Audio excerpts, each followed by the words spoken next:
question. Who is competent for moksha? Let's now look at that. So for that, now let's look at this particular beautiful Bhagavad Gita verse. You can see here. So here, Krishna says, at the end of many births, the man of knowledge attains me. That Vasudeva is all. Here, Vasudeva here means Brahman. Such a high-souled one is very rare. The key word here is very rare. So as you can see, the Sanskrit word is sudurlabha. So what does that mean? Why is this very rare? What does it tell us? Now, the fact that this high-souled one is very rare tells us a couple of things. This also tells us that not everyone may be destined for moksha, number one. When I say destined for moksha means, I'm saying not everyone may attain this. Only very rare people attain this. That's number one. Number two is not everyone may seek it. The next thing that we need to see. Not everyone may seek moksha. And that is totally fine. All right, that is totally fine because that's what we're going to look at right now. So for us to understand that not everyone seeks moksha as a fact, we need to understand the foundation or the system of the Veda, or what we call as the Vedic system, as what we call as the Sanatana Dharma, or what we call today as Hinduism. So we need to understand that very clearly. We need to see the big picture. So what is this big picture? Now this big picture that is revealed in the Veda, and primarily this comes a little more pronounced in the Mahabharata, all right, which is probably one of the earliest texts that gives a very proper structure to this, which is this. This is called the two dharmas, the Vedic lifestyles. There are two Vedic lifestyles that are there, that are revealed in the Vedic tradition. And this is very clearly stated in the Bhagavad Gita Bhashyam, in the Upodghata, which is basically the introduction to the Bhagavad Gita commentary by Adi Shankara. In this introduction to the Bhagavad Gita, Shankara makes a very, very interesting, makes very, very great points in this particular, section. Here, Shankara presents the whole Vedic system in a very, very brief manner. Some of you who may have this commentary, and you may take a closer look at it, because it can really help you to understand what Shankara is presenting here. And I mean, to be very honest, it is a genius. Shankara is a genius in that sense, because he takes this important system and then he presents this at the beginning of the Bhagavad Gita before he comments on it, for obvious reasons, because it is very important for us to understand this. So here, in this introduction to the Gita commentary, he makes this statement. He says the Veda teaches two dharmas. Here the word dharma means lifestyle. All right, so take note, here the word dharma means lifestyle. So the Veda teaches two important lifestyles. The first one is called pravrutti dharma. Pravrutti dharma is for the purpose of abhyudaya. Abhyudaya means prosperity. In today's world, in medieval Sanatana Dharma or medieval Hinduism, this abhyudaya is called dharma, artha, kama. So the life of ethics, and artha means security and wealth, and then kama means enjoyments. All right, so these three together in the Vedic system, it's called abhyudaya, prosperity. In the Upanishads, this is also called preyas. Preyas in English. Some of you who have studied the Katha Upanishad, you would have encountered this word called preyas. So this is the first lifestyle. Now remember, this is not a goal. Now I want you to keep this in mind very clearly. It is not a goal. It is a lifestyle.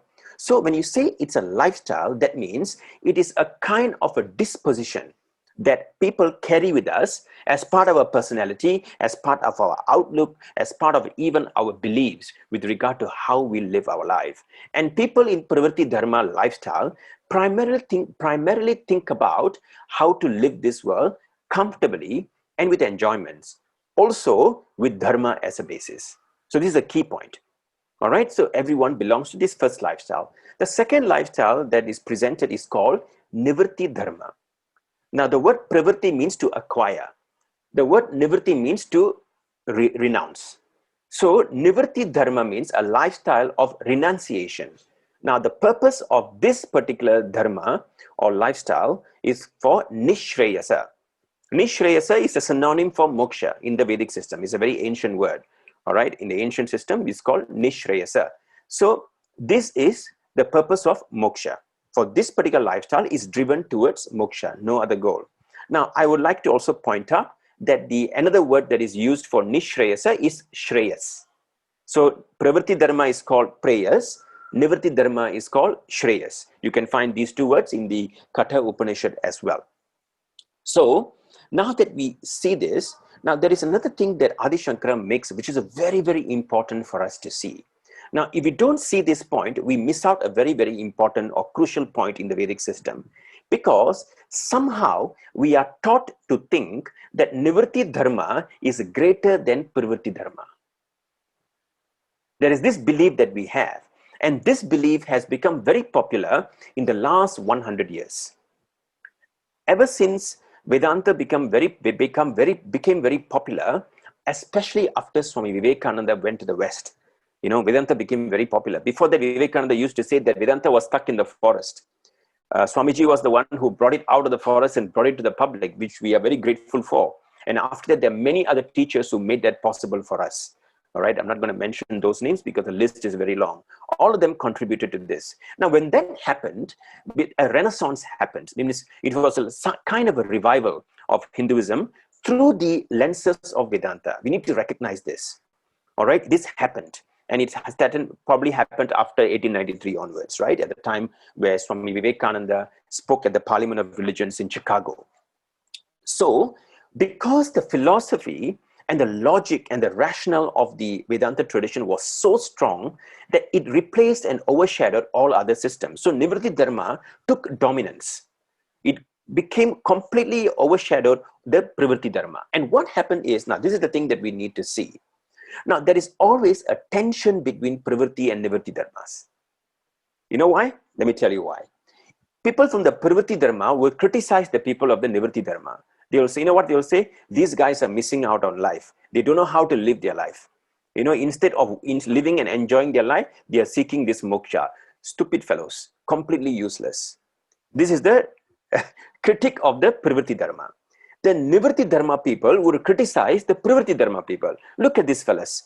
They are wasting their life seeking these enjoyments, going after objects, trying to become successful. All this is anityam, it's a waste of time. I don't know why they are seeking this.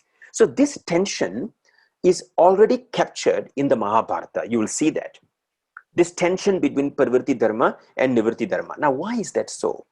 The tension takes place because it is primarily your perspective from your belief system, and also one very important point, which we'll see a little later, which is actually no choice of yours, which is your disposition, or sometimes called swabhavam. Swabhavam means your nature. You bring this nature through various births, and therefore you may have an inclination towards pravrutti dharma or nivrutti dharma. It is no fault of yours. But the problem is this: when you look at from the nivrutti dharma, pravrutti dharma looks like it's useless. From the pravrutti dharma, you look at nivrutti dharma looks useless. So this tension will always be there. And that's why Adi Shankara makes a very important point here, which I think is fantastic for us to see, which is both of these dharmas sustains the world. A beautiful conclusion he makes. Why is that so? For the world to sustain itself, we need both.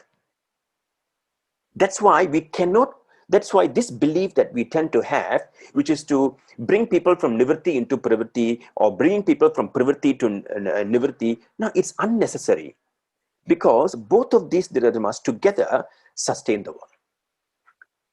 So this part we need to recognize, and Adi Shankara makes this very pertinent in his introduction to this Gita commentary. Now, the moment we recognize this, then we actually drop the antagonism that may possibly be lodged in our hearts or in our minds. Because we naturally, it is quite natural for us to not like the other soccer team, You know that? If you happen to be a supporter of one team, you won't like the other team. It is not rocket science. It is always the case. All right? Or if you like one political party, you won't like the other. The same rule applies here. If you are in pravrutti dharma, you won't like pravrutti dharma. If you're in pravrutti dharma, you won't like nivrutti dharma. What I'm trying to share with you is, it is natural. We need to recognize that it is natural for this tension to take place within us, but we need to also be aware that the world needs, the universe needs both of these dharmas. And especially as what Adi Shankara mentions. So in a nutshell, what we can say is that the pravrutti dharma leads to prosperity. Dharma, artha and kama, which is basically what we need to live our lives. Nivarti dharma leads to moksha. So we need to be very clear about this. All right. So whenever I use these terms from this point onwards, I hope that you are able to recognize what it leads to. What is the goal of these two dharmas? So let's look at it a little closer. Now, here you can see that Adi Shankara also makes a very important point. All right. Now, he also says that the pravrutti dharma comes first. So there is a different, there is a what I call a process. That means nivrutti dharma cannot be there without pravrutti dharma. That means there is a sequence here. But pravrutti dharma can be there without nivrutti dharma. So what does that mean? Nivarti Dharma is only possible on the foundation of pravrutti dharma. Can you see that? That means anyone who goes into Nivarti Dharma is actually on the basis that they have accomplished either in this life or in previous lives the pravrutti dharma. So this is another connection that we must see. So what do people in pravrutti dharmas do? So the primary preoccupation or activity of people in pravrutti dharma is actions, which is called karmas. Here when I use the word karma, it means rituals, prayers, worship, fire sacrifices, homa, havana, all of them. All right, they are all called karmas. So people in pravrutti dharma, the primary activity is actually actions. And the actions are driven towards only this goal. I want to become what? I want to become richer maybe. I want to become more secure. I want more wealth. I want more enjoyments. So all the actions are driven towards this prosperity. So they perform karmas, actions, and the karma phala, which is the result of the action, is basically driven towards prosperity. Now in Nivarti Dharma, the activity is primarily jnana, which is knowledge. So in Nivarti Dharma, knowledge is used because knowledge is the means to nishreyasa, which is moksha, freedom. So we need to see these 2 points. But there is another point that we need to recognize, which Shankara beautifully introduces because it appears in the Bhagavad Gita, which is something in between called Karma Yoga. Now, this is a very, very unique contribution by Veda Vyasa through the Mahabharata, especially the Bhagavad Gita.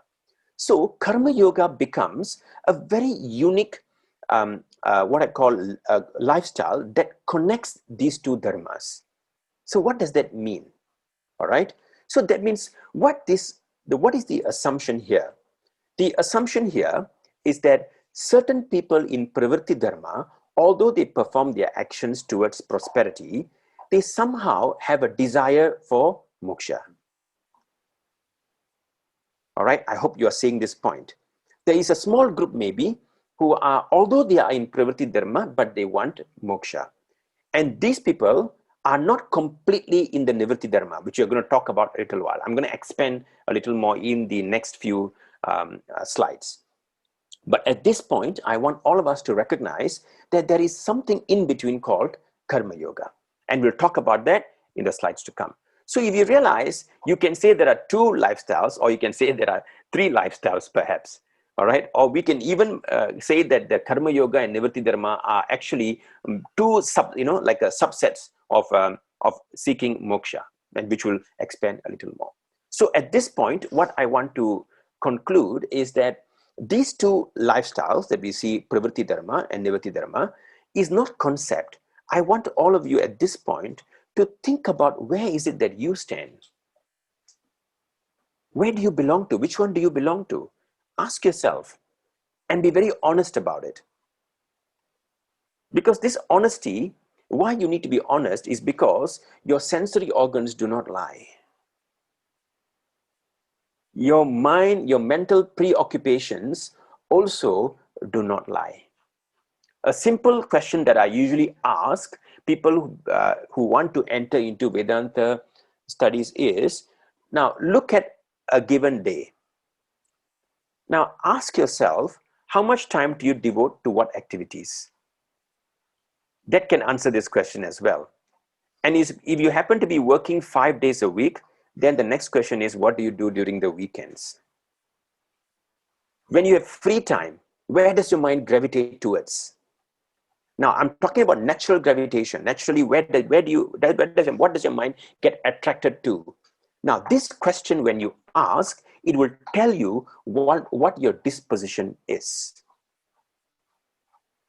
When you answer that question, that will tell you, and it will be like an indicator. I'm not saying it's conclusive, all right, because I think it requires probably a deeper inquiry to make a conclusion, but it's an indicator, definitely, that cannot be denied. It is definitely an indicator as to where is it that you belong to. Are you in pravrutti dharma seeking moksha, or are you in Nivarti Dharma? At least by all of your names, I don't think so, any one of you in Nivarti Dharma. That's quite certain. All right. And also by the color of your clothes, it's quite certain. All right. None of you in Nivarti Dharma. But it's an important question.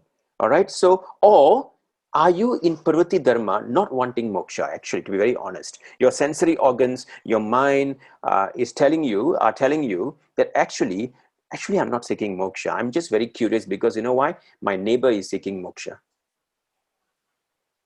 So I could be merely curious. It's also possible. So this honesty is very much required in order for us to even seek moksha. So this is a very important juncture in this class right now for you to think about this.